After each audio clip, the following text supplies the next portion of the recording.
jaw chaja la wate kane di chidwol te la group ka kane di kono la kwaja plan go bana ba kana re we ka South Sudan chika dwol ko jen mo kono continue kane di kono chalka jiben ti o jen batwon go jen ba dor me chalka wara ba da ken ko lo dor da dor mi chala wara block ndi alle ko ngai kane go go te den ke lu che kwa kentin go chaka la go da mo ngan ba lere me kula kam cha ba kono chalka cha dor mi chalka unity state en go yen pan kun me de twon go ta me jen ba to roye mo biya te ke lintin ko go me be na ngai je go go tin di ala kono lat ke ken ganka ne te den ka dor ngone cha destroy ko dor kun yenori murunu gon ndar nane cha tan ci bil ka kwa gino ba Sudan mi jana ganka ken ka kuy ko jana biya chuptin la dim ko yin chuptin biya men gor yana biya la ko gino ba Sudan che lo en wo jen point de wurmi cha la sarba kir kana bon mel ci ne ko ni chal ka ji dor mi chal ka bahar ka dal jen ko jata poda ken ko en nas la ja dol ka elda sin ko ni chal ka ji dor yen mi cha den lu ka cha jala ra ken go che go ba civilian tan dor ko ken ba kana ken yen ji unity state te ya kamisi je men go la de je men gor ka ken to ba go nan mi te yen ka power mi de chum gwa ma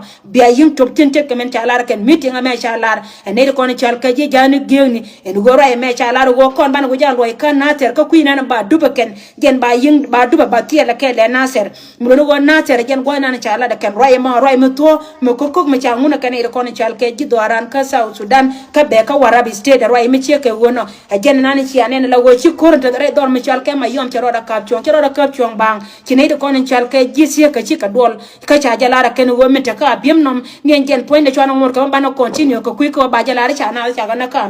biem nom atel revenge ka biem nom antil chana me ka na ter chana jetima la wonta melia cha lo e ka na ter jana ta plan South Sudan te tin ka kuiko gen biti di altibi ka to jana nen yena la wajen cha ga to kon chal ka ga na ser sie gatin bombom de kon la ga nuori titere we ka South Sudan ta ka kamrar ko gor ka je ken wo gen point ken bi ka ying te ka me de la da ken ka jena wo yena nen wa ga waje threat en wo jo ka je wo bi ying tan ko bi kom ko radu bi ying nan ka ko ko gojen ngai ka je go mi chiga da mo che bendere na ter de cool de na tin konta kan na ser de ka ja ko ken pan ken chiga de chobre kor na te ka tin plana me jena no goro balar ye ka kuine no konen go jen cha jala da roi mi she ka wona lere me we ka kon dial ko bana te ka lengtin go pala rodan pin ka menan tare do ran kan na ter kor na ni cha teren walle jen chala kor me ci balte ka tun wande ci to tin min balar ye yene tin konen chal ka ju kor che ne konen chal ka ne kon dial bum no yene tet yene tin konen ta wan kora mane yene konen chal ka jinani atera mabagra no bika chia en gojen point de te ka me ci to chet ka menana chana ngai